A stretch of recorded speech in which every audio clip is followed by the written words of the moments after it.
But this is a video that I saw on on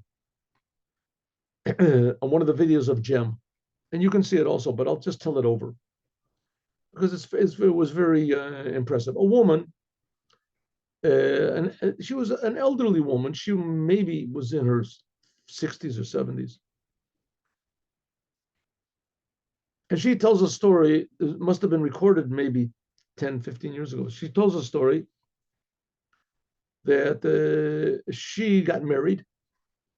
She was a religious woman, not Chabad, a religious woman. And they lived in the area of Brooklyn, in the area where the Lubavitcher Rebbe's headquarters were. And she got married, and they didn't have any children. She and her husband didn't have any children. No more what they did, they didn't have any children. And they went to a doctor, and the doctor told them that she couldn't have any children. And not only that, she had some sort of a growth, and that she would have to have an operation, which would for sure render her barren. She wouldn't be able to have children, for sure. So she went to the Lubavitcher Rebbe, and she poured out her heart. Somebody told her about the Rebbe, or she knew about it. The Rebbe was he was well known in those times, not like it is today, not like it was today, but nevertheless, everybody knew the Rebbe was, first of all, very young when he took over, and he was very impressive. So she went into the Rebbe, and she told the story. So the Rebbe said they should go to a good doctor. He gave her a blessing. They should have children, and they should go to a good doctor. So she went to a doctor, and the doctor verified what all the other doctors said, that she has some sort of a growth there, and she has to make an operation, and that she should make the operation quick. But children she's not going to have. So she came back to the Rebbe, and the Rebbe said, you should come back and tell me what he said. So he came back and told the Rebbe, and the Rebbe said, you didn't go to a good enough doctor. You have to go to a better doctor. It seems that the woman had the means.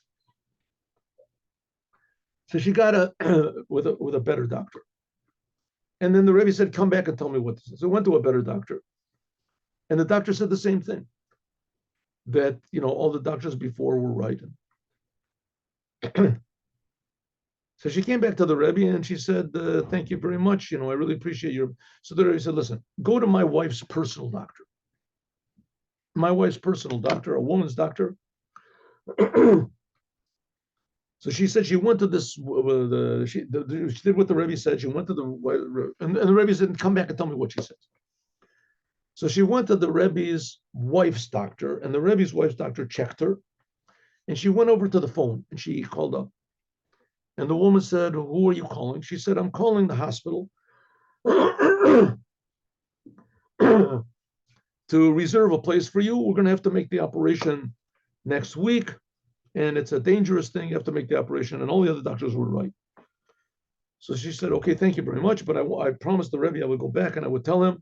She went back to the Rebbe and said, "Okay, thank you very much. I really appreciate all of the work that you've done and all the energy that you put into it. But your wife's doctor said the same thing." So the Rebbe said, "I want you to do me a personal favor for me. See one more doctor." I don't remember if the Rebbe said the name of the doctor or not. I don't think that he did. I don't know. But you have to go to see a really, really good doctor. Really good, the best. Could be the Rebbe said the name. I don't think in the thing she said the name. She said, just one more, just from please do a favor for me. So she said, okay, what she's got to lose. So she went to this other doctor. This is already the fourth doctor she went to. That he is like a well-known professor. Who knows how much every visit costs $1,000.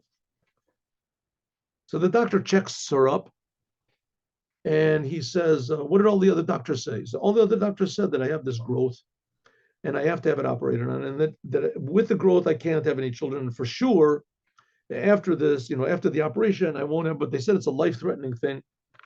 I have to. She said, that's so. She said, why did you come to me? So she said, well, the Lubavitcher Rebbe told me that I should come, so I'm doing what he said. So he said, well, I'm telling you what my opinion is. My opinion is you have to go home, and you have to lay down, and you have to try as much as possible not to get out of bed, because you're pregnant. You're pregnant. And she said, yes, that's right. And sure enough, She went home. She went to the Rebbe, and I think she went to the Rebbe and she told him thank you very much and took the doctor's advice. And after that, she had like, I think she said four more children she had after that.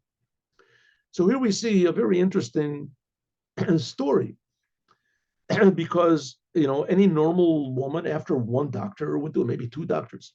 And then she went to four doctors and the Rebbe kept insisting that she go to another doctor. Now, why didn't the Rebbe just tell her that, don't pay any attention to the doctors, you are pregnant, and then that would be really good. Then it would really, the Rebbe would come out really high, that the Torah is higher than the doctors. And no, the Rebbe wanted it to come through the doctors. He wanted it to come through a natural way. But she still nevertheless realized that the whole thing was some sort of a big, amazing miracle that occurred. So why the other doctors did not understand that she was pregnant? Maybe she wasn't pregnant when she went to see those other doctors. Maybe she just became pregnant now. Maybe it was not discernible then. I don't know what the story was, but that's the story. She told the story, and we see that that's the idea of a true tzaddik or Mashiach that is going to make this world announce the goodness of the creator of the universe. Have a good day with Mashiach now. See you all tomorrow, 8:15.